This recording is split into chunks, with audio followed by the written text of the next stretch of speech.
शन्नाते अनागम महिमानः सचन्द्रपूर्वे शाद्याः शान्ति देवाः बोली वृंदावन बिहारी लाल की भक्तवत्सल भगवान की जय राधा रानी सरकार की जय जमुना मैया की जय गंगा मैया की जय श्री सुखदेव जी महाराज की जय श्रीनारायण भगवान की जय जय जय श्री राधे जय जय श्री राधे श्याम नमः पार्वती पतये हर हर महादेव शंभो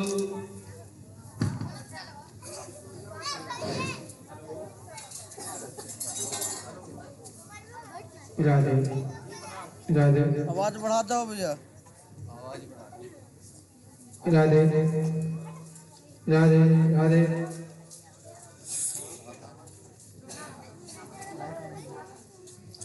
राधे राधे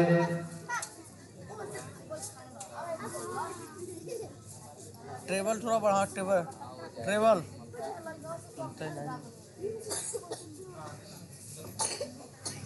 हरि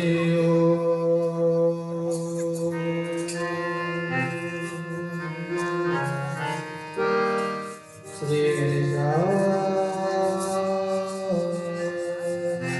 नमः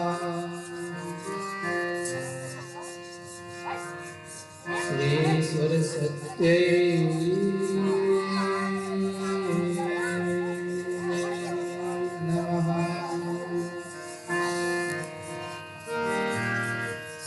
श्रीमद्भागवत महापुराणाय नमो नमः वक्रतुंड महाकाय कोटिसूर्य समप्रभा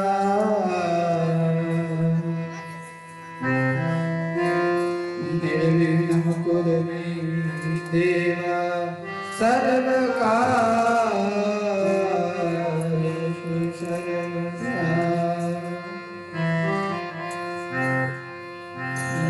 गुरुर्ब्रह्मा गुरुर्विष्णु गुरुर्देवो महेश्वरः गुरुर्साक्षात् परं ब्रह्म तस्मै श्री गुरु नमः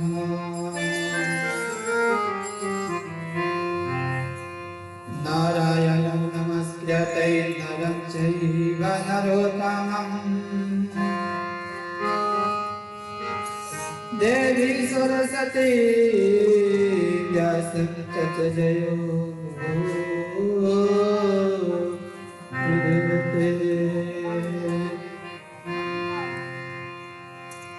राधे मेरी तू मात है पीता मेरी घनश्याम इन दोनों के चरणों में मेरा बारंबार प्रणाम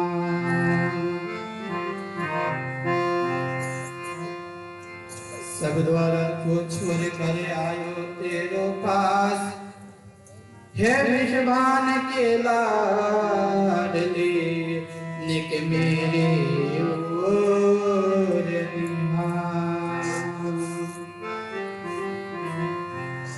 राधे तू बड़ी भागनी कौन तपस्या की तीनों लोग तारन तरन सो तेरो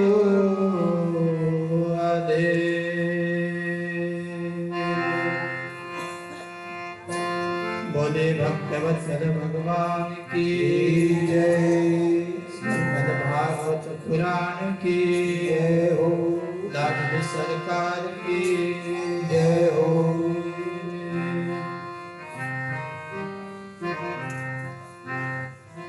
परम मंगल पर्याप्तर पर ब्रह्म रमेश्वर भगवान बाल कृष्णलाल के चरणों में कोटि कोटि प्रणाम अभिनंदन। कथा स्थल पर जो भी भाई बहन हमारे माता बहन उपस्थित, सिया राम ने सब जग जानी करहु प्रणाम जोर जोर पानी।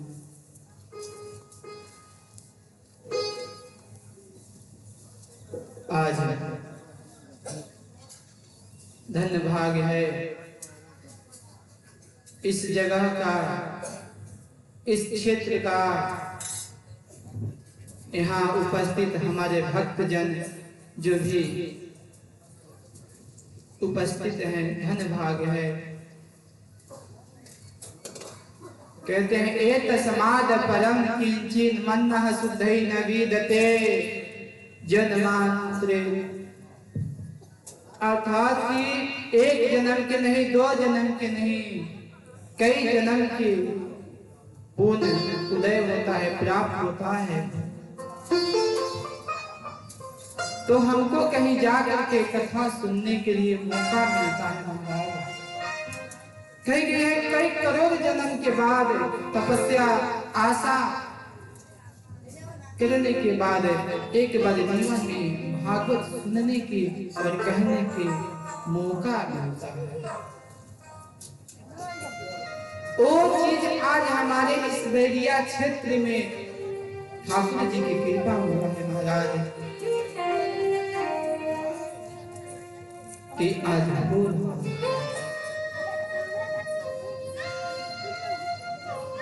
आइए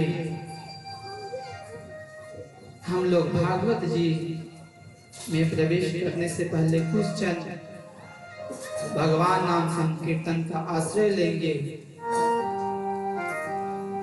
उसके आगे जैसे भी ठाकुर जी की इच्छा होगी हम कथा में प्रवेश करेंगे। आज तो प्रथम दिवस की कथा है, महात्मा की कथा है। आप लोगों को आज समझने वाला चीज है। आज समझ लीजिएगा तो 7 दिन समझने में कोई दिक्कत नहीं होगा। यदि आज का कथा नहीं समझिएगा तो आपको शायद पता भी नहीं चलेगा कि कहाँ से कथा आया है और कहाँ कथा जा रहा है। आज महात्मा की कथा है, कुछ चंद भगवान नाम संकीर्तन का आश्रय लेंगे।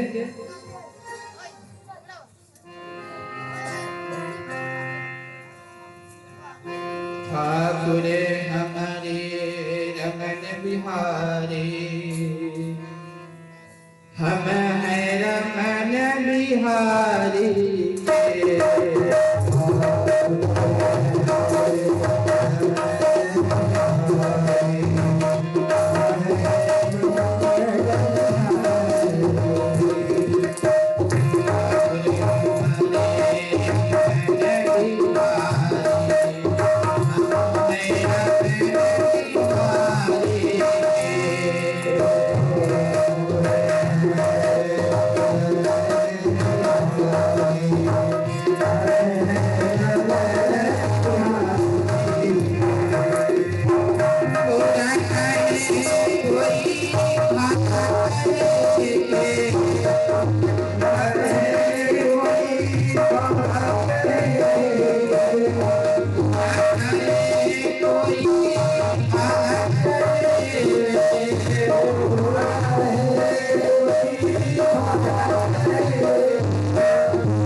बोल भागवत भगवान की जय हो, लाडली सरकार की जय हो, श्री जी महाराज की जय हो।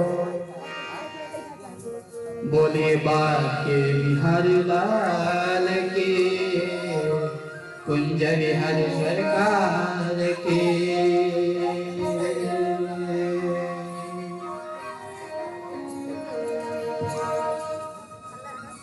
श्रीमद श्री अर्थात तो लक्ष्मी होती है, मद अर्थात अभिमान होता है। श्रीमद् भागवत श्री अर्थात लक्ष्मी, मद अर्थात अभिमान। और भागवत किसे कहते हैं? कितना लोग महाराज अभी वो सिंधी में साईं बाबा जो जाते थे तो वो भगवान स्वरूप मानते थे लोग। तो भागवत जी में बताया गया है कि भागवत किसे कहते हैं, अर्थात कि भगवान नहीं, भगवान नारायण नहीं सबको पृथ्वी पर भेजा अपने अपने कार्यों करने के लिए, और अपने आप में सब पूर्ण हो जा रहे हैं। तो भागवत किसे कहते हैं? भ अर्थात भक्ति, ग अर्थात ज्ञान, प अर्थात त्याग, ग अर्थात वैराग। भक्ति ज्ञान विरागा नाम स्थापना प्रकाशिता। जिसके अंदर भक्ति ज्ञान और वैराग तीनों को मिला करके और उसमें निष्ठा लाया, उसे भागवत कहते हैं और सिख कहते हैं। आप लोग सुने होंगे सत्य किसे कहा जाता है महाराज? सत्य कभी भी सत्य होकर के रहता है। सच्चिदानंद रूपाय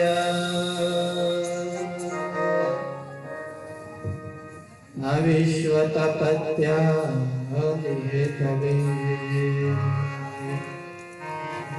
तापत्र विनाशाय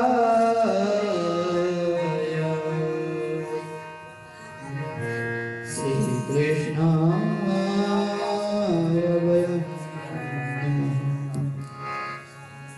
सच्चिदानंद रूपाय। सच्चित आनंद,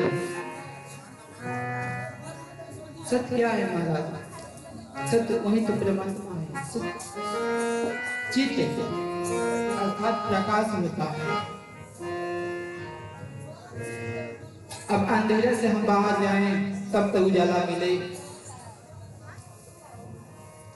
अर्थात हम लोग यहाँ बैठे हैं और देख रहे हैं, पर इसमें से भी कोई घर से भी सुन रहे होंगे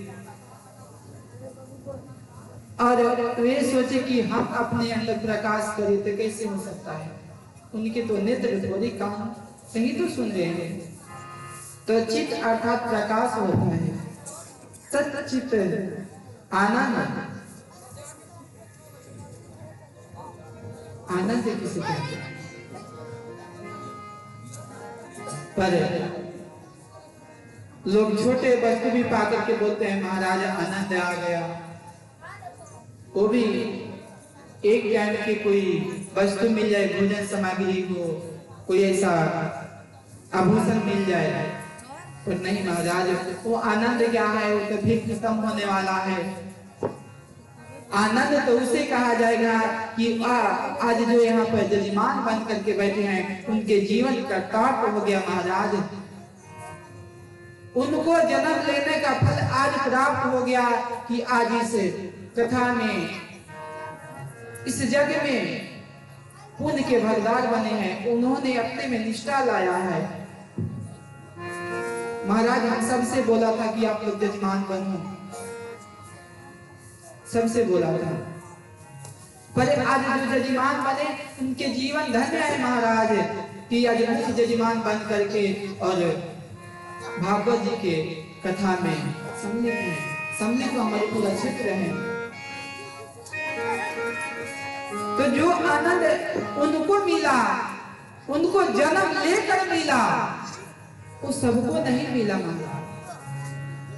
आगे प्रश्न आएगा जिसमें सुखदेव जी कथा बोले, तो उन्होंने सबको नहीं बुलाया, उन्होंने भावुकों को ही बुलाया कि जो सुनना चाहता है उन्हीं को बुलाया। उसमें कोई जाति को नहीं बुलाया, कोई जानवर के नहीं, बस उन्होंने भावुक कहा बोला, जहां तक कि पक्षी भी आए। एक माता जी देखिए, एक कहां उधर से आते हैं, इनको भी सुनने के प्रति प्रेम है और भाव है, तभी तो इनको कितना आने में आनंद आया है और जाने में भी आनंद आएगा कि हाँ भैया हमने ठाकुर जी को कृपा से जैसी तैसी कथा बढ़िया थी, अच्छी थी, हमने भागवत में किया था। आनंद महाराज इसे कहा जाता है, भजन को आनंद कहा जाता है। कलयुग में तो इतना न सुलभ हो गया महाराज। हमारे गुरुदेव की ऐसी कृपा हुई भगवान की, इतने आसान में आपको भजन दिया गया कि महाराज चल चल के भी भजन कर सकते हैं, अपने कार्यों के साथ भी कर सकते हैं। जो सतयुग में लोग त्याग करके तपस्या करके प्राप्त नहीं कर सकता था, वो इस कलयुग काल में लोग भजन करके प्राप्त कर सकता है और कर भी रहा है। सच्चिदानंद रूपाय विश्व तपत्यादितवे, विश्व की उत्पत्ति करने वाला वही परमपिता परमात्मा भगवान विष्णु है।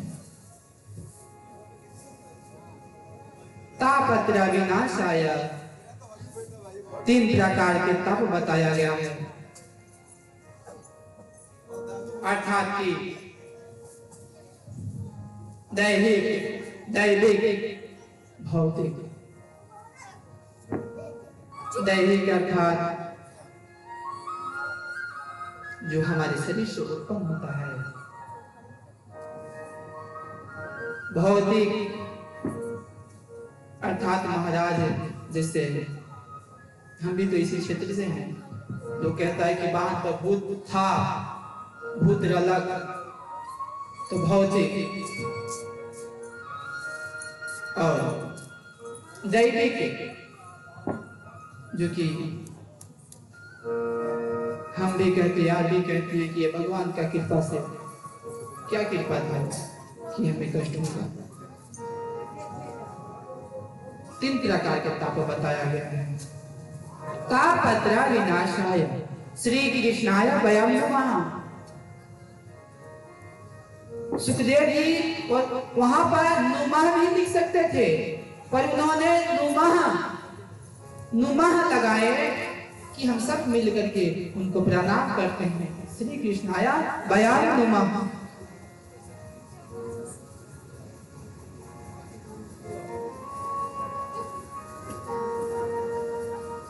हम लोग को महाराज आज जीवन प्राप्त हुआ इस जगह पे हमारे पूजनीय माननीय श्री 108 जोगिंद्र दर बाबा के मठ पे बैठकर कथा सुनने का फल प्राप्त हुआ। ये बीज उन्हीं का है महाराज। वो चले गए हैं, पर उनका आज ये कीर्ति देखिए कितना अच्छा है। महाराज अपने लिए नहीं, अपने कीर्ति के लिए मरो महाराज। कहा गया है आया है सो जाएगा राजा रंग फकीर, कोई सिंहासन चढ़ चला कोई बांध जंजीर, आया है वो तो जाएगा महाराज। पर जाने वाला गया, पर कीर्ति किसका है? आज हमारे जोगिंदर बाबा जी चले गए, इनका भी कीर्ति है। कई पीढ़ी बीत गया, जो आज ढेकहा मठ प्रसिद्ध है धौला और बर्ता बाबा के नाम से। पता उनकी कैसी कैसी कीर्ति है। और मुख्य मुख्य लोग गांव में जो थे, यही अदालत बाबा थे इस गांव का, क्या कीर्ति वाले नहीं थे? आज भी लोग हैं। महाराज मनुष्य है, हमें होश होना चाहिए। हम मनुष्य हैं, हमें होश होना चाहिए कि हम क्या करें कि हमारे अच्छाई और बुराई की पहचान आए। मनुष्य उसी को कहा जाता है जिसके अंदर होश हो, अपनी पहचान है।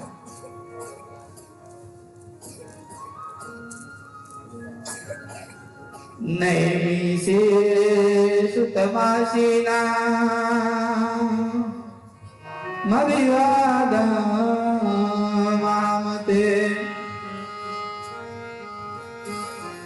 कथा अमृत रसास्वाद कुशल शनक बलविता। आइए हम लोग उस नई साधन में चलते हैं। आज जैसे इस बैरिया क्षेत्र का एक भूमि बना है, मठ बना है, ऐसे ही सतयुग का एक मठ था नैनी सारण। वहां बहुत सारे संत रहते थे और वहां कथा होता था महाराज। नैनी सारण अवध है, पूरी जिला में सीतापुर में पड़ता है आपको।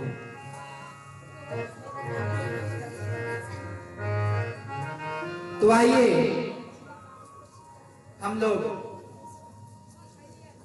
नैनी सारण में प्रवेश करते हैं, अर्थात उस जगह का नाम नैनी सारण के ऊपर है। पहले महाराज बहुत दिव्य दिव्य मूर्ति थे, गांव में भी लोग होते थे, लड़ने वाले भी बढ़िया होते थे, बढ़िया भोजन था पहले सबका। ऐसे ही संत हमारे दिव्य दिव्य थे महाराज नैनी सारण में। वहां बहुत सारे असुर युद्ध करने आए। तो एक मोदी थे जिनका नाम गौरमुख नाम था। उन्होंने असुरों को, सेना को पल भर में ही नष्ट कर दिए महाराज। पल भर में निमिष, अर्थात कि एक पलक जो मारते हैं इसको निमि कहते हैं। इतना देर में ही उन्होंने असुरों को, सेना को मार दिया। नैनी सारण और संस्कृत में जंगल को आर्यन कहा जाता है, इसलिए इस जगह का नाम नैनी सारण है। वहां पे सब ऋषि मुनि विराजमान हैं और भगवान की कथा हो रही है। फिर सबों ने एक कलिकाल आया, सब ऋषि मुनि विचार किए और भगे भगे ब्रह्मा जी के पास गए। ब्रह्मा जी को बोले कि पितामह पितामह हमारी रक्षा करो, हमारी रक्षा करो। ब्रह्मा जी बोले क्या हुआ? बोले महाराज हमें कलयुग का भय सता रहा है। आपको तो आज न सता रहा है महाराज, हमारे संत उसी समय सताया था। भगवान को बोले कि हमें कलयुग का भय सता रहा है कि कली काल में बहुत दुष्ट दुष्ट लोग होंगे, धर्म को नहीं मानेंगे, अपने घर में माता पिता को नहीं मानेंगे, संत को भजन नहीं करने देंगे, तिलक देख करके जलेंगे, उदाएंगे अर्थात कि भगाएंगे कि हमारी रक्षा करो। उन्होंने उसी समय गया। फिर ब्रह्मा जी ने अपने मन से एक चक्र उत्पन्न किए और सारे संत ऋषि को बोले कि महाराज आप इस चक्र के पीछे पीछे जाओ, यह चक्र जहां गिरे उसी को पावन पवित्र समझ करके और भगवान को भजन करो, आपको कोई ऐसा भय नहीं सताएगा। वही चक्र आकर के उस नई साधन में गिरा। आज भी वो चीना है जहां चक्र गिरा, वहां चक्र जैसे नाचता है, वहां वैसे पानी भी है। आप लोग नई सागर में जाकर के दर्शन भी कर सकते हैं। बहुत लोग हैं महाराज सनातन धर्म को मानते ही नहीं है, पर क्या क्या क्या मान लोगे। गांव देहात में महाराज रहते हैं, किसी का सुना हुआ मान लेते हैं और उसी को लेकर ढिढोरा पीटते हैं। हाँ सही था, तो सही कह रहे थे। क्या सही कह रहे थे? आप तो सुनकर कह रहे हो महाराज, एक बार घूम कर तो देखो, पहले करके देखो। हमारे ठाकुर जी के कितना बड़ी कृपा हुई थी। अयोध्या भसी हुई थी, डूबी हुई थी, छुपी हुई थी। आज कितनी बड़ी कृपा हुई कि आज हमारे राम लाला के मंदिर। तो महाराज अपने क्षेत्र से बाहर निकलिए, तीर्थों में दर्शन कीजिए परमात्मा को, तब तो पता चले। अब हम ही यहाँ हैं, भादो से हैं, और कोई पूछ रहा है कि बाबा कहाँ रहते हैं, तो वृंदावन। कहा है चकिया वाला वृंदावन। अब बताइए, इनको यही भी पता नहीं है कि वृंदावन कहाँ। तो इतना तो पता खुद को होना चाहिए कि हमारे ठाकुर जी का जन्म कहाँ हुआ था, भगवान का जन्म कहाँ हुआ था। इतना तो संस्कार होना ही चाहिए। और कहते हैं कि बिन सत्संग विवेक न होई, आराम कृपा भी न सुलभ न सोई। महाराज 10 साल के बाद तो और जमाना बिगड़ गया है। आप 10 साल के बाद, इससे पीछे नहीं बिगड़ा था, इससे पीछे थोड़ा सही था कि हमारे घर के बच्चे मंदिर छोड़ के फोन ही चलाते। पहले तो सही था कि थोड़ा फोन नहीं था तो कम चलाते थे, और अब तक महाराज सब कार्य फोन से ही हो रहा है। तो उनमें क्या संत का संगत आएगा। यहाँ लिखते हैं कि बिनु सत्संग विवेक न हो, राम की कृपा में न सुलभ न सोई। संत का संगत होगा नहीं तो विवेक कहां से होगा। तो वो लड़का ये बताओ, माता पिता को माँ जाए तो गलती नहीं कर रहा है। गलती यहाँ इसलिए नहीं कर रहा है क्योंकि उसको सही संगत में आप डाले ही नहीं है। महाराज उसका क्या गलती है। अब रोटी चूल्हा पर नहीं पकाओगे, यदि आटा तोड़ खाओगे तो क्या पेट खराब नहीं होगा, कितना अच्छा लगेगा। तो आपका बच्चा का भी तो जीवन महाराज ऐसे ही है। वो कौन सा अंदर से पक कर निकला है, कौन सा सुखदेव जी प्रकट हुए हैं, परीक्षित जी प्रकट हुए हैं कि उनके अनुभूति हो जाएगा और आपको भगवान मानने लगेंगे। पूरा दिन अपने बच्चे के साथ घूमते हैं, उससे फुर्सत मिलता है तब फोन में डूब जाते हैं। आपका क्या सुनते हैं। और महाराज आप लोग की कृपा हो माता पिता को तो मंदिर दीजिए, अरे कुछ ना कुछ बहाना दीजिए उसको कि ये चावल लेकर के जाओ, दूध लेकर के जाओ, ये 5 रुपया लेकर के जाओ। यदि वो बहाना भी करे कि खाली क्या करे जाएंगे, फिर भी उसको बहाना करके भेजिए। महाराज क्यों आप लोग ही तो कहते हैं कि पेड़ नीचे से ही काटा जाता है कि सीधा जाएगा, तो फिर अपने बच्चों को क्यों छोड़ देते हैं। कहते हैं बिनु सत्संग विवेक न होई, राम कृपा भी न सुलभ न सोई।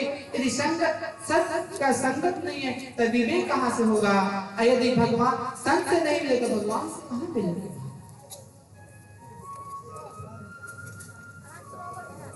महाराज फोन आने से तो काम बहुत सारा बना, पर बच्चे तो खूब सारे भी बन गए। सही बात देख लीजिए, जिसमें हम लोग थे, हम लोग के पिताजी थे, कितना मर्यादा था, कितना पर्दा था। पर आज देख लीजिए कौन सा पर्दा है, कौन सा मर्यादा है।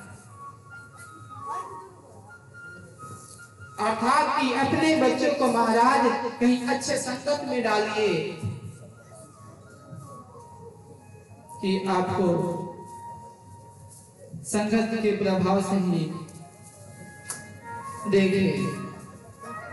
अब संत तो कहेंगे कि ऐसा करो वैसे करो, दोस्त क्या कहेंगे, अरे चल घूम के आते हैं। आपके पापा जी हमेशा फोन ही करते बुलाते ही रहते हैं, पर संत क्या कहेंगे, नहीं जरूरी है तो जाओ, घर के कार्य के करके आओ। तो इसलिए पहले उनका संगत चेंज किया जाए, बहुत अच्छा रहेगा। बोलिए राधे राधे राधे राधे। बीच बीच में जयकारा लगाते रहिए।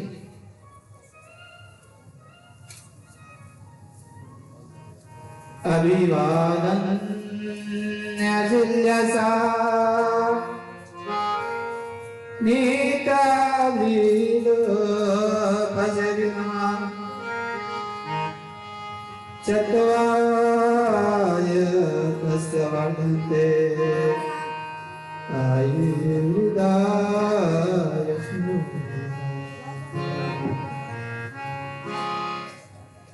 अपने गांव देहात की एक आदत खराब है यहाँ से कि अपने पटीदारी में कुछ हो जाता है तो लोग बोलते हैं कि नहीं उसको प्रणाम नहीं करना है। तो देखिए भागवत जी क्या कह रहे हैं कि प्रणाम करने से 4 चीज प्रदान होता है। प्रणाम करने से आयु, विद्या, यश, बल। प्रणाम करने से प्रणाम करने से 4 चीजें हमें प्राप्त होती हैं। और कहते हैं धन वृद्धा बल वृद्धा आयु वृद्धा यशो वृद्धा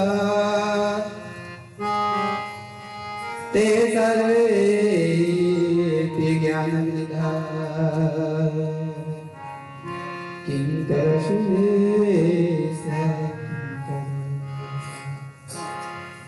कहते हैं कोई धन में बड़ा होता है, कोई बल में बड़ा होता है, कोई आयु में भी बड़ा होता है, पर महाराज सबसे बड़ा तो वो होता है कि जो ज्ञान में बड़ा होता है।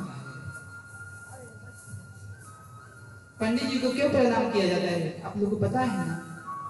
इसमें कोई बीच में बहुत वो गैदरिंग किए थे, क्या हम पंडित जी को प्रणाम क्यों करें? तो क्या जानता है? अरे कुछ नहीं जानता है, गायत्री तो जानता ही है, और गायत्री से बल्कि क्या है?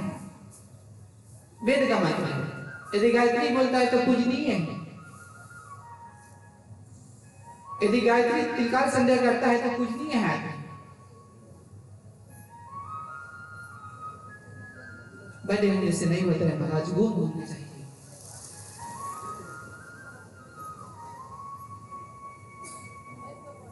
सबसे बड़ा वो होता है कि जिसमें कोई गुण है, जाति से भी नहीं होता है। इसी पे सुत जी महाराज ने प्रणाम किए और 4 प्रश्न किए कि हे गुरुदेव, हमारे अंदर जो भी अज्ञान रूपी अंधकार है, भरा हुआ है, बैठा हुआ है, उसको दूर करने के लिए हमको मूल्य आप एकदम जैसे सूरज भगवान का तेज निकलता है, ऐसे एकदम तेज दिव्य दिव्य कोई हमको कि जिससे हमारे अंदर का अंधकार दूर हो जाए। दूसरा प्रश्न है कि हे गुरुदेव, भक्ति ज्ञान और वैराग्य को अपने में करने के लिए क्या करना पड़ता है कि जो वैष्णव लोग सहज नहीं प्राप्त कर लेता है। तीसरा प्रश्न ये था कि महाराज इस कलयुग में लोग असुर स्वभाव के हो गए। महाराज सही में असुर स्वभाव के हो गए, अर्थात कि 4 युग आया। तो 4 युग आया, उसमें सतयुग में जो युद्ध हुआ था, लड़ाई हुआ था, तो धरती और आसमान से हुआ था। और जब त्रेता में रामा अवतार हुआ, हमारे ठाकुर जी आए, तो उसमें एक 2 देश में हुआ, लंका और भारत से हुआ। और फिर जब कृष्ण अवतार हुआ, द्वापर आया, तो एक आंगना में हुआ, एक चाचा कलाकार में हुआ। और जब कलयुग आया तो अपने आप में हुआ।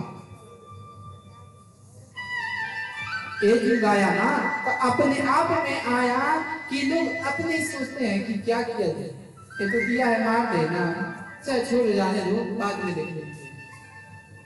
कलयुग का प्रभाव है महाराज। इस कलयुग में यदि कथा नहीं सुन रहे हो, भगवान का भजन नहीं कर रहे हो, तो क्या कर रहे हो? इसीलिए उन्होंने कहा कि इस कली काल में हम कैसे रहे, क्या सेवन करें और क्या भजन करें कि हम उस असुरी स्वभाव से बच सकते हैं, हमारे अंदर भगवान के प्रेम। चौथा प्रश्न ये भी किए कि हे गुरुदेव, सबसे श्रेष्ठ, जैसे कि वो कहता है महाराज आप हमको बताइए, कोई भी ऐसा व्रत होगा हम कर लेंगे पर हमारा दुख दूर हो जाए।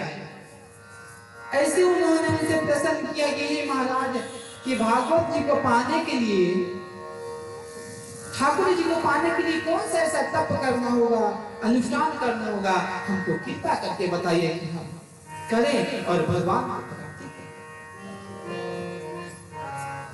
इसमें सूत जी कहते हैं कि शौनकादि ऋषि आपने कितने सुंदर प्रश्न किया है, और आप अपने लिए नहीं, आपने तो संसार के लिए किया है। कहते हैं सावधान होकर के सुनो, मैं आपको बताता हूं, कथा में सावधानी जरूरी है। कहते हैं मन दिया कहीं और ही तन साधु के पाई, तुलसी यही की ओगते हरि रंगला भगत नहीं।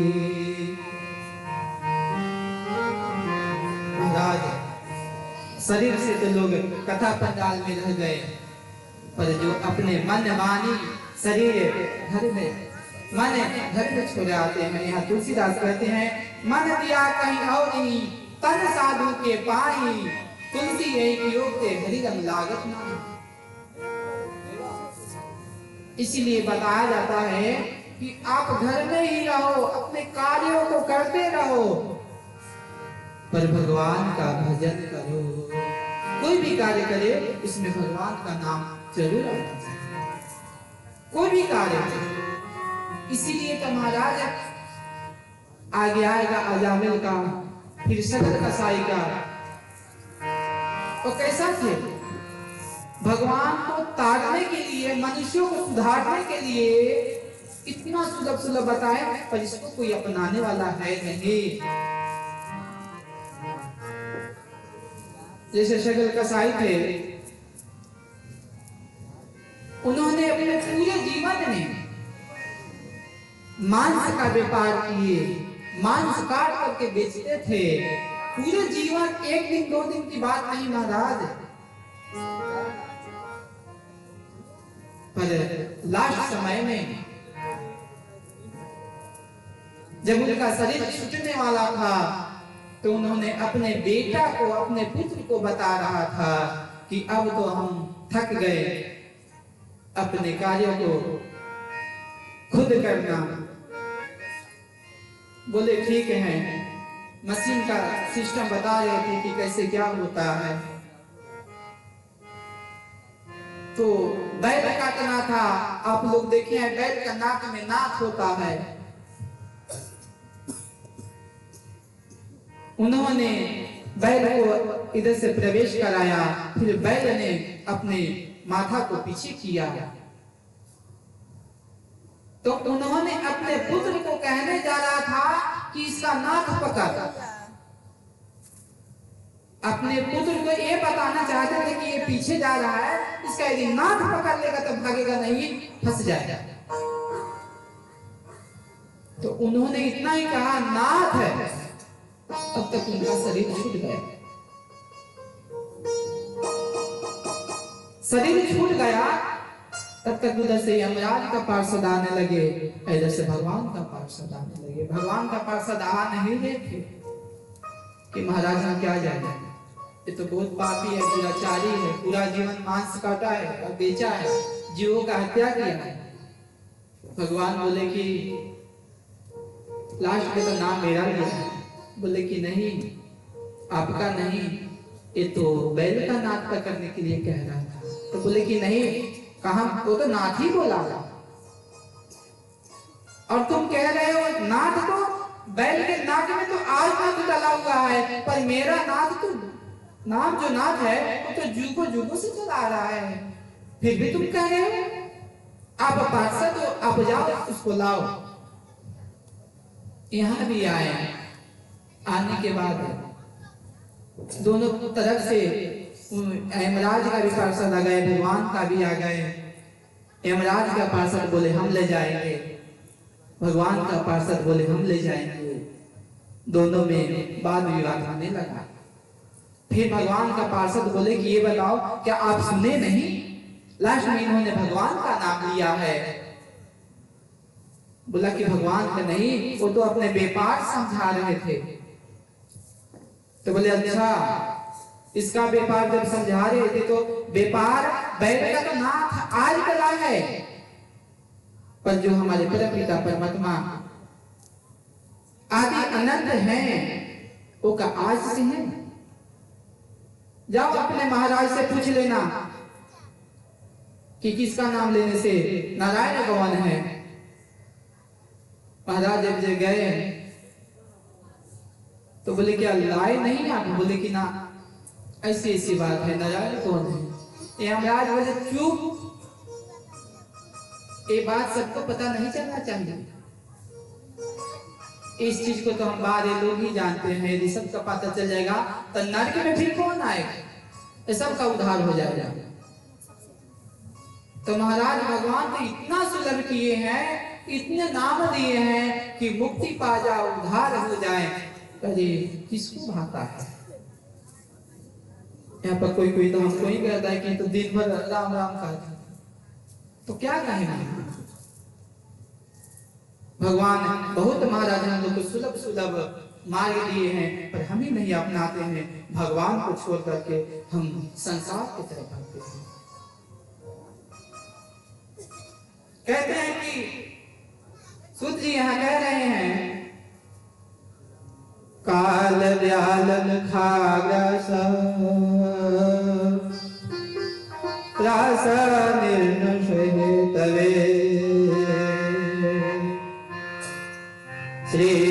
श्रीमद्भागवतम शास्त्र कल के। अर्थात कि हमारे जीवन एक सर्प है, जैसे सर्प को काटने से आदमी का मृत्यु हो जाता है। तो ये जो जीवन है ना, उम्र है, दिन है, ये एक मानिए सर्प मुख खोल करके बैठा है। हम जिस दिन से जन्म लेते हैं हमारे एक एक दिन कम होते जाता है। और लोग बोलते हैं कि ना, जब 45-40 होगा तो बोलेंगे अब इनका उम्र घटता नहीं। महाराज उस दिन से नहीं घटता है, जिस दिन पर हम पृथ्वी पर आ गए उस दिन से हमारा घटना चालू हो जाता है। आपका गिनती उल्टा हो जाता है। जिस दिन से हम पृथ्वी पर गिर गए हैं, अपने माता के उधर से बाहर आए, उस दिन से हमारा एक एक दिन कम होते हैं। तो कहते हैं हमारा जीवन एक सर्प रूपी अजगर रूपी मुख खोला बैठा है, और हम उसमें सब संसार वाले संसारति इति संसारहा, हम धीरे धीरे सरकते जाते हैं। धरती पर गिरने के बाद अपने माता का दूध को पान करते हैं। जब यहाँ आते हैं तो कहाँ जब माता का दूध को पान करते हैं तो बहुत शांति मिलता है। फिर यदि वो छूटता है फिर रोने लगते हैं तो फिर कोई खिलाने लगता है, उसको आवाज हुआ कामने लगते हैं। सरकने का कारण देखिए कहां से हम सरक रहे हैं, उसको आवाज को सुनते सुनते फिर थोड़ा बड़े हो जाते हैं तो अपने घुटने के बल पर जगह देखने लगते हैं कि इधर से कहां जाए उधर से कहां जाए। फिर भी हम लोगों को अपने घर के लोग संभाल कर रखते हैं। फिर जब चलने लगते हैं तो दौड़ने लगते हैं महाराज, हम सरकते ही जा रहे हैं, रुके नहीं हैं। वहां भागने लगेंगे, फिर कहीं जाकर के हमें मित्र मिलेगा तो उनसे परिचय होगा, तो अपने घर छोड़ करके कहीं और जगह अपना आडा डेरा आना जाना बन जाएगा। उसे भी थोड़ा बड़े हो जाएंगे तो पढ़ाई लिखाई, वहां से भी तो कोई कार्य में अपने जीवन के लिए कोई कार्य तलाश करेंगे, वहां से भी आगे चलेंगे तो शादी संबंध में, वहां से भी तो बच्चा, तो कहाँ हम तो सरकते ही तो जा रहे हैं। भजन कहाँ गया हमारा, भजन कहाँ किए? इसीलिए कह रहे संसारति संसारः, हम लोग धीरे धीरे उसमें सरकते जा रहे हैं। पर महाराज यहाँ तक कहते हैं मंदिर मत जाओ, पर अपने घर में प्रेम से जियो, प्रेम से भगवान से मांगो तो प्रेम मांगो। यदि आपके घर में प्रेम आनंद है तो महाराज पैसा की कमी नहीं, पैसा का तो बारिश होगा। पर यदि पैसा का बारिश है, घर में मेल नहीं है, किसी से किसी का मिलाव नहीं है, तो पैसा नहीं है महाराज, वो तो कला का पेड़ लगा हुआ। तो हम आप सबसे निवेदन करते हैं कि ठाकुर जी से मांगना होगा तो आप लोग बस प्रेम मांगिए कि हे भगवान कृपा करके हमारे घर में, जैसे अवधपुर में हमारे प्रभु श्री राम के घर में आनंद जो था, वो आनंद हमारे भी घर में हो जाए महाराज। मर्यादा आप लोग ने देखी, आगे प्रश्न आएगा कि भरत जी अपने भाई का मर्यादा को कितने माने, लक्ष्मण जी कितना माने, शत्रुघ्न जी कैसे माने, माता जानकी जी कैसे माने।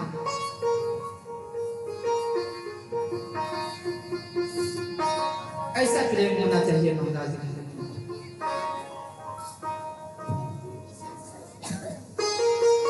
आइए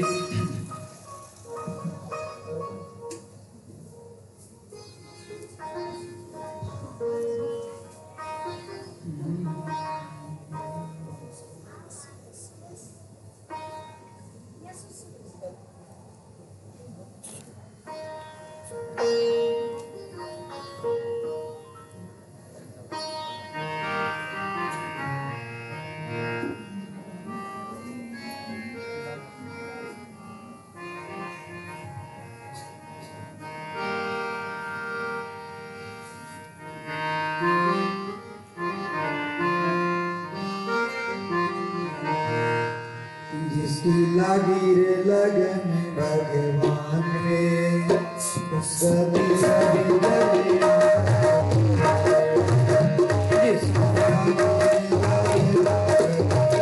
आप लोग ताली बजाएं माता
आप सब लोग बोलिए राधे राधे।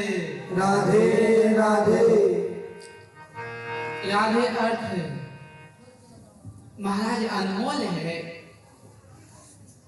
हमारे श्री जी तो ब्रजमंडल का क्या व्याख्यान करे बहुत कम करता है। उनकी सही में कहा गया है कि राधे तू बड़ी भागनी कौन तपस्या की तीनों लोग तारण तरन सो तेरो है। जो सबको तारने वाले हैं वो ठाकुर जी हमारे राधा जी के अधीन रहते हैं। अर्थात महात्मा की कथा यहाँ पे संसारती थी संसार रहा। इस संसार से बचने के लिए ही सुखदेव जी महाराज भागवत तैयारी किए हैं। बोलते हैं कि इस कथा को कौन सुना है कौन सुनाए हैं। सूत जी कहते हैं कि पहली बार इस कथा को परीक्षित जी को सुना गया। परीक्षिते कथं भक्तो सभायां संस्तथे सुखे सुधा कुंभं दहितरे देवसास्मः।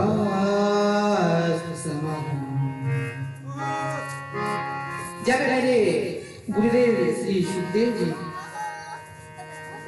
महाराज राजा परीक्षित को श्रीमद् भागवत कथा सुनाना प्रारंभ कर रहे थे तो देवता लोग दौड़े दौड़े आए। महाराज जिस अमृत के लिए युद्ध हुआ था समुद्र मंथन से निकला था वो लड़ाई हुआ था वो आज कलश लेकर के देखिए देवता लोग दौड़ करके आए। कब? जब भागवत चालू हुआ। सुखदेव जी सुना रहे हैं भागवत तो उन्होंने दौड़े आए बोले कि महाराज रोकिए रोकिए। बोले अरे क्या हुआ?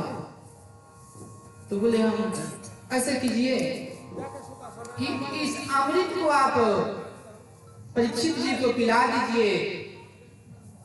अमृत पीने से वो अमर हो जाएंगे और एक कथा आप हमको सुना दीजिए। उनको उसी समय सुखदेव जी ने फटकार कर भगाया कि सुधा कथा अमृत काच निर्महा ब्रह्मरात्रो विचारायं तदेवं। अरे कहाँ कथा अमृत और कहाँ अमृत। अमृत पी करके एक आदमी का मुक्ति हो सकता है पर कथा सुनेगा तो बताओ तो सबका मुक्ति होगा। आप कितने ठगेरी हो कितने ठगने वाले। ठगेरी उस समय भी कहते थे महाराज आजकल लोग कह रहे हैं कोई दुष्ट नहीं है। ठगेरी उस समय भी कहा गया है कि बड़ी ठगता। तो यहाँ कह रहे हैं कि तुम कांच का टुकड़ा दे करके और तुम मनी लेना चाहते हो। अमृत पिलाओगे तो परीक्षित अमृत अमर हो जाएंगे पर कथा सुनेंगे तो जग अमर हो जाएगा जग कल्याण। कि तुम भक्त नहीं अभक्त बन करके आए हो यहाँ से चले जाओ। उन्होंने ब्रह्मा जी के पास गया। ब्रह्मा जी के पास गए बोले कि पितामह कि हमको अमृत के बदले में कथा अमृत का पान नहीं करवाए उन्होंने हमको भगा दिए कि हमको फटकार के भगाए हैं। फिर ब्रह्मा जी ने अपने दिव्य दृष्टि से देखे और तो उनको यही लगा कि इस भागवत से बढ़कर के कुछ नहीं है। कहते हैं भारी रहो भूमि गयो हल्का गयो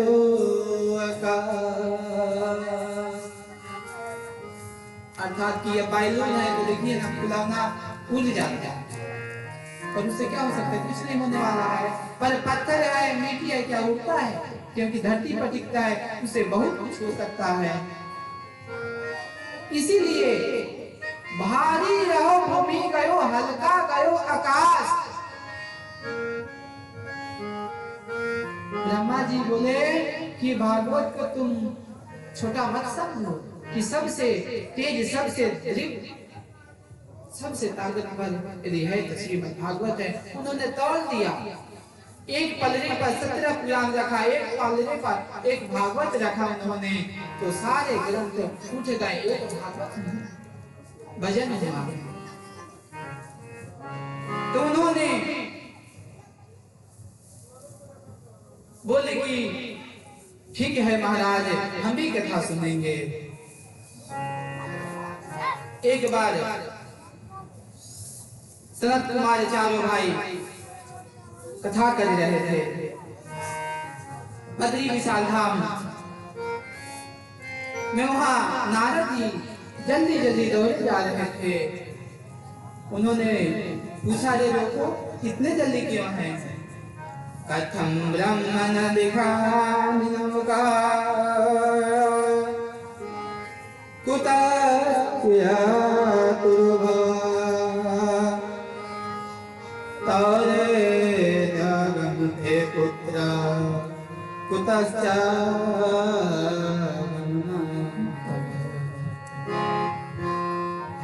कथम ब्रह्मण दिमुखा। अरे ब्रह्मण देवता, आप क्यों जल्दी और क्यों दौड़ के भाग रहे हो? ऐसा लग रहा है किसी का धन कोई छीन लिया हो, गुस्सा में जा रहा हो, कहीं मार ना कर ले। ऐसा लग रहा है किसी का कोई पत्नी का अपहरण कर लिया हो। महाराज, नहीं आपके पास कोई घर है, नहीं कोई पत्नी है, पर आप इतने तेजी में जा कहाँ रहे हो? उन्होंने बोला, महाराज, मैंने घूमते हुए इसे धाराधाम पे गया, मृत्यु लोक में गया। हमने उसको बहुत श्रेष्ठ समझा कि जाए, वहाँ बहुत आनंद है। पर हमारे साथ क्या हुआ?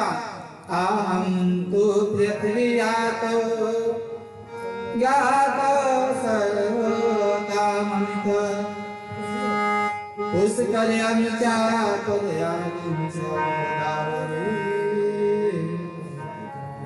हरे क्षेत्रम कुरुक्षेत्रम श्रीरंग सेतु बंधनम एवं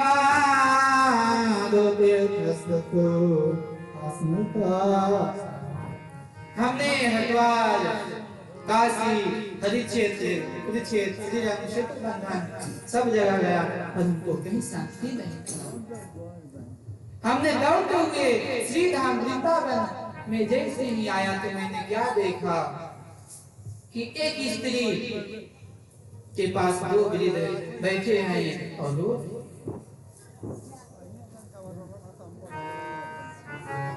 कलयुग में लोग ऐसा हुआ है, कहते हैं माता पिता बालक की बुलावा, उधर भरी से उधर भी सिखावा। कलयुग के माता जी ऐसे होंगे, आज देखने के लिए मिला है। कहते हैं नहीं पढ़ेगा लिखेगा तो बाहर तो जाए कि अपना पेट तो भर ही लेगा। पर 40 साल पहले लोग अपने पुत्र को बाहर नहीं जाने देते थे, कहते थे कि नहीं घर ही रहेगा। पर आजकल माता जी बोलते हैं तो देखिए सब कलयुग का प्रभाव है महाराज, सब लिखी हुई है। कहते हैं माता पिता बालक ही बुलावा, उधर भरी सो उधर सिखावा। कहते हैं कि महाराज कहीं जाएगा तो अपना तो पेट पाली लेगा, घर में घूम घूम कर खा रहा है। ये सब उसी समय का लिखा हुआ है महाराज।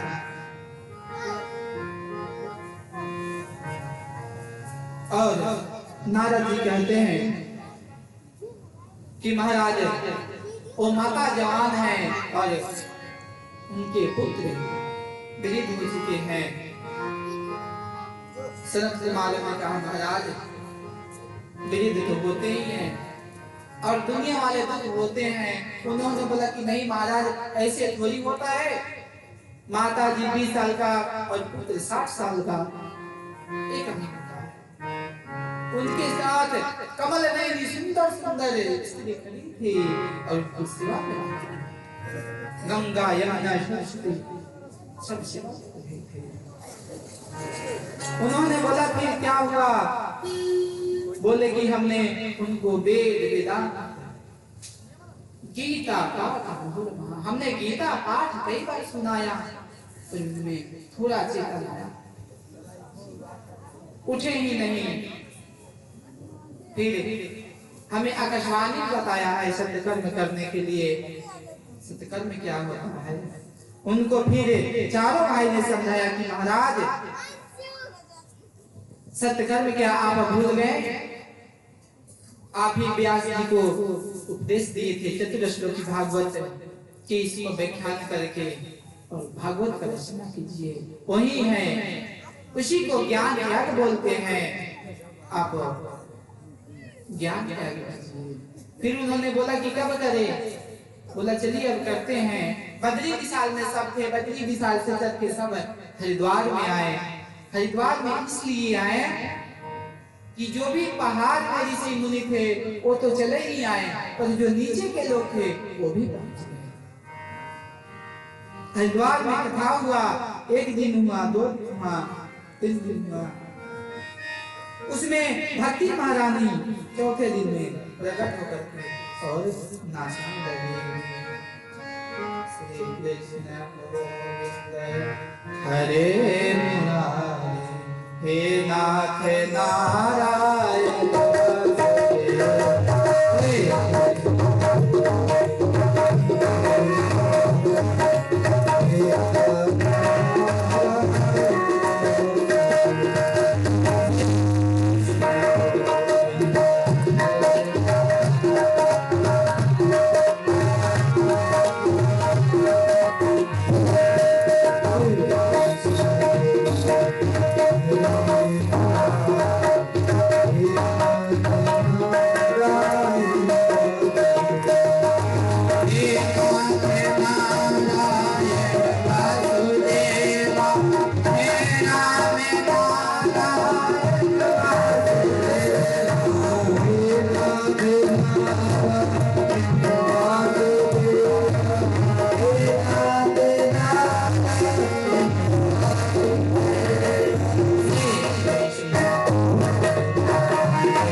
भक्ति महारानी बहुत खुश होकर नाचने लगी और कहने लगी कि संत का कृपा हुआ है कि आज हमारे पुत्र जवान हो गए और फिर हम करेंगे। मिलती है साधुओं की संगत कभी कभी, मिलती है साधुओं की संगत कभी कभी।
भागवत भगवान के। भक्ति महारानी कहती है महाराज साधु का संगत बड़ी भाग से मिलता है और बुराइयों से दूर रहना चाहिए। ये बार बार आदमी बताता है महाराज। बुराइयों से दूरी ले डूबता है पल भर में कुसंगत कभी कभी। आइए इसे भागवत को सुन को किसको किसको मुक्ति हुआ, हम आपको गोकुल का ख्याल सुनाते हैं। एक गांव में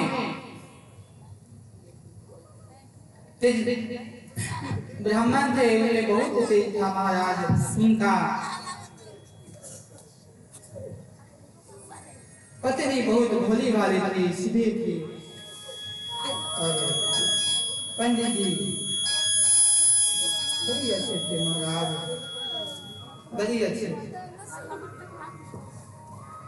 उन्होंने जीवन में सब किया और उनके पुत्र थे। तो एक दिन उन्होंने सोचा कि महाराज एक ऐसा जीवन है कि जिस जीवन में जिस घर में एक पुत्र नहीं है वो तो सब होते हुए भी बेकार है। उन्होंने ये सोच करके अपने घर को छोड़ करके जंगल में चले गए। जंगल में जा करके भजन कर रहे थे। प्यास लगा, उन्होंने नदी में उतर के पानी पिए और वहीं चिक चिक कर रोने लगे। जैसे रोने लगे एक संत ने आए और बोले कि महाराज आपको क्यों रो रहे हैं? उन्होंने बताया कि आपको बताएं क्या बताएं, आपको बताने से कोई। बोले बताओ तो सही क्या बात है, क्यों रो रहे हो आप, क्यों इतना दुखी तो हो? उन्होंने बोला कि हमारे जीवन में सब कुछ होते हुए भी आज तक एक पुत्र नहीं है। बोले कि ठीक है कि मैं देखता हूँ। उन्होंने उनका हाथ देखा, ललाट देखा, रेखाएं देखा, तो बोला महाराज आप एक जन्म कर लो, एक जन्म का आपके जन्म को 7 हो जाए फिर भी कोई पुत्र नहीं है। अब देखवाने के बाद महाराज की और बेचैनी हो गई। उन्होंने सर पटक कर रोने लगे और बोले महाराज जीवन जीकर क्या करेगा, मर जाएंगे। उन्होंने कहा कि महाराज यदि आप मेरे सामने मरोगे तो हत्या लग जाएगा, आप रुक जाओ। उन्होंने अपने झोली से एक प्रसाद लिया और बोला कि इसको अपने पत्नी को खिला दो।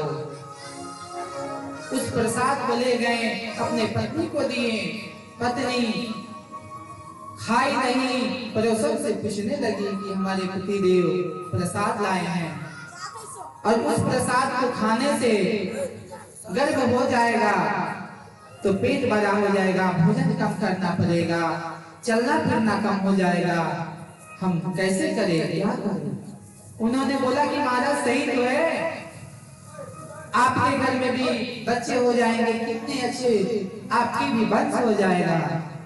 बोले कि नहीं महाराज, मैंने सुना हूं कि जबकि प्रसूत होता है तो बहुत पीड़ा होता है कि मैं उस प्रसाद को नहीं पाऊं। उसी समय उनकी बहन आ गई। इस कथा को प्रेम से सुनिए। अब थोड़ा सा और टाइम दीजिए हमको, 15 से 17 मिनट आपको मैं जल्दी जल्दी में कथा सुना रहा हूँ। इसके बाद आते 15 से 17 मिनट आपको टाइम दीजिए और बैठे। उसी बीच में उनकी बहन आई और बोली कि देखो ना, ये प्रसाद लाए हैं, क्या फिर खाने से बचा पड़ता है? कब तक में कैसी बुद्धि है, ये तो इतना नसीब है कि जो कुछ भी दे देता है लेकर चले आते हैं। उन्होंने बोली बहन जी अच्छी तो बात है। बोली कि नहीं, मैंने सुना है कि गर्भ होने से बहुत पीड़ा होता है और यदि मैं खाऊंगी तो मेरा हाल बुरा हो जाएगा और प्रसूत किसमें बहुत दर्द होता है।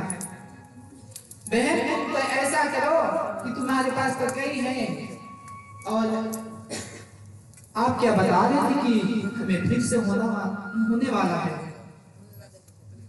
तो आपके घर में जो बच्चे पल रहे हैं वो आप हमको दे दीजिएगा, मैं आपको धनराशि दे दूंगी क्योंकि हमारा भी घर बस जाएगा और जो पैसा दूंगी उसे आप अपने कार्य कर लेना।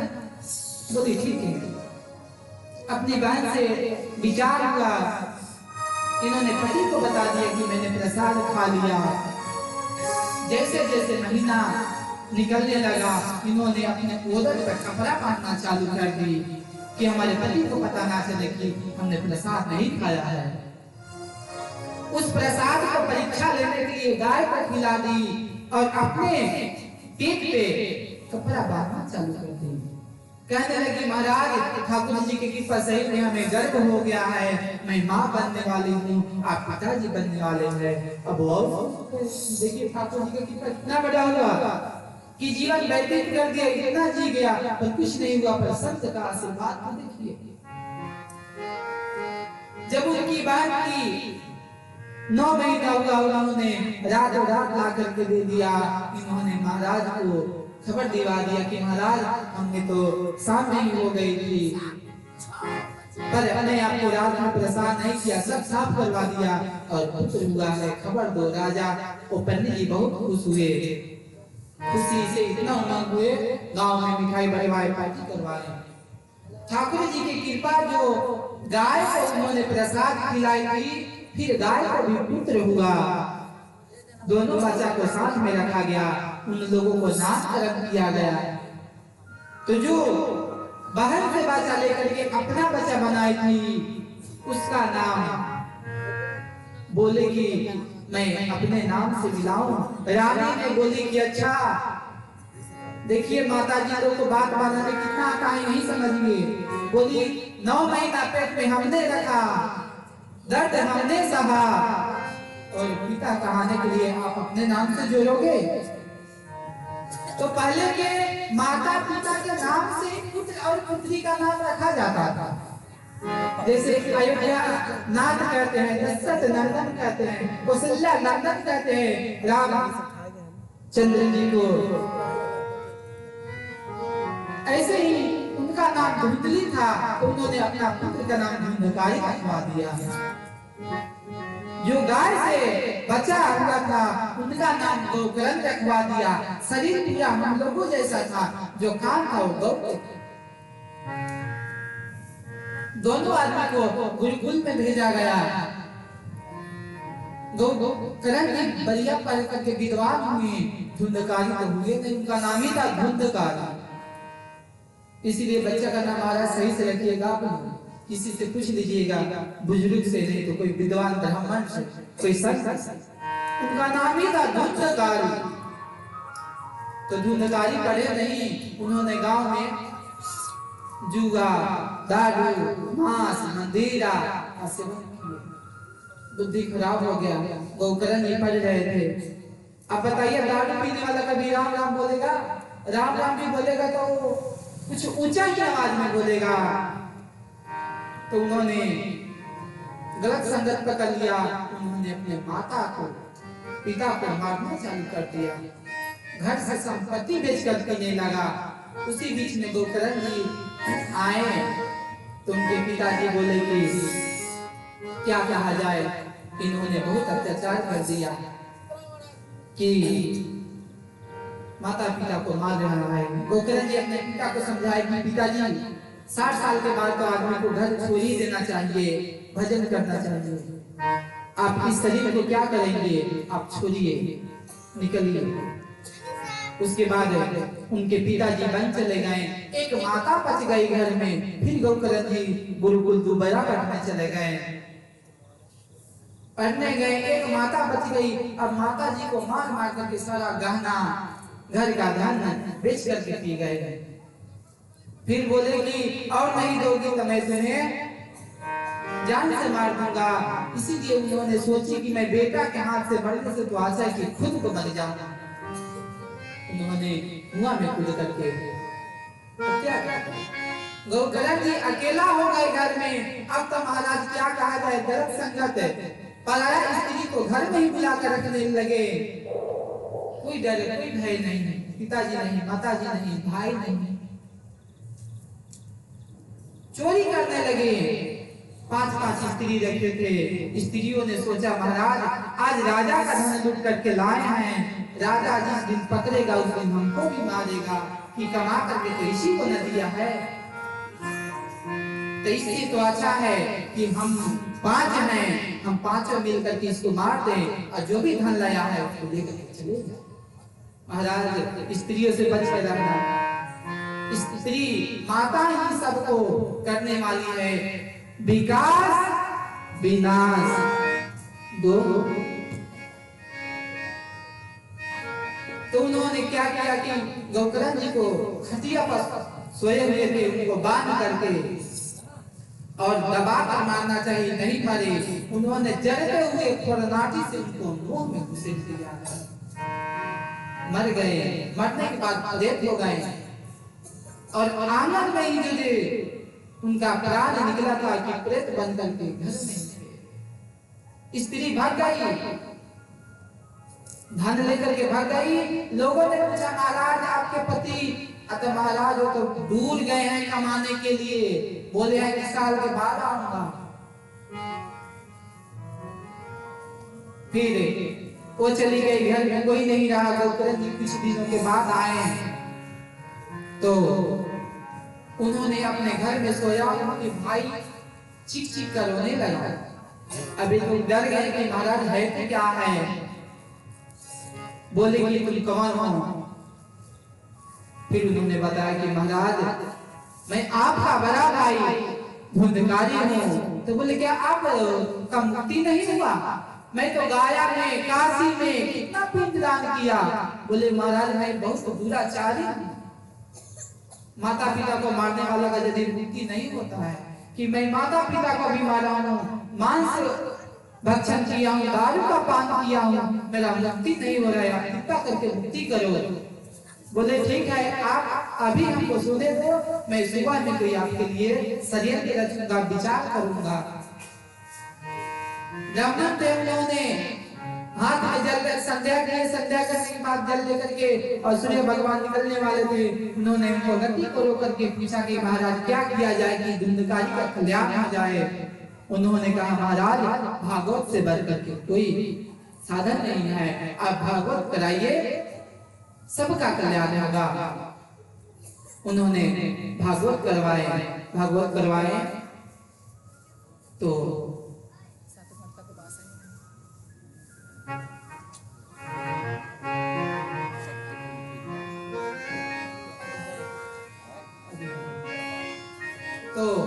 सात घाट का बांस वहां रखा गया।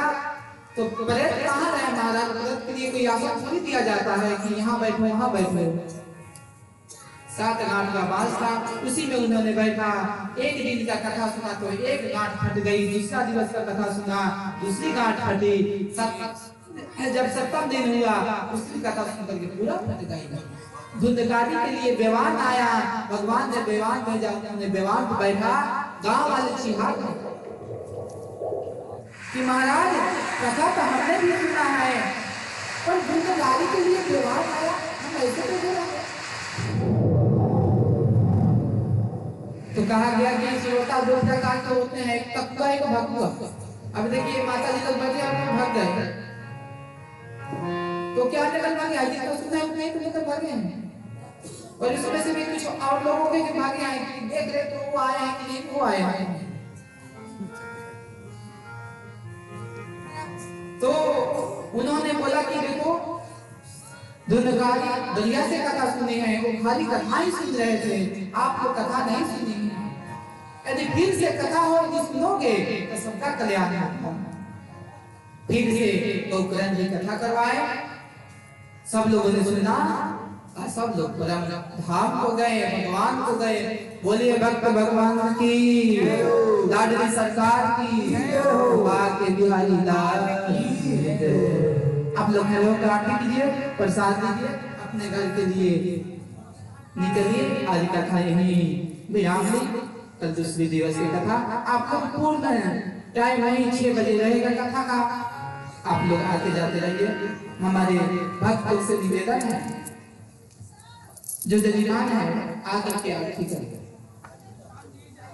आइए सब लोग आगे आकर के आरती कीजिए माता जी। बाकी भी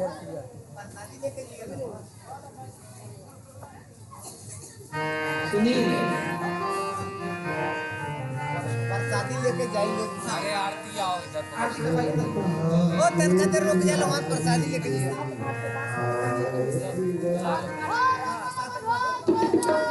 बगुआ प्रसादी लेके जाएंगे।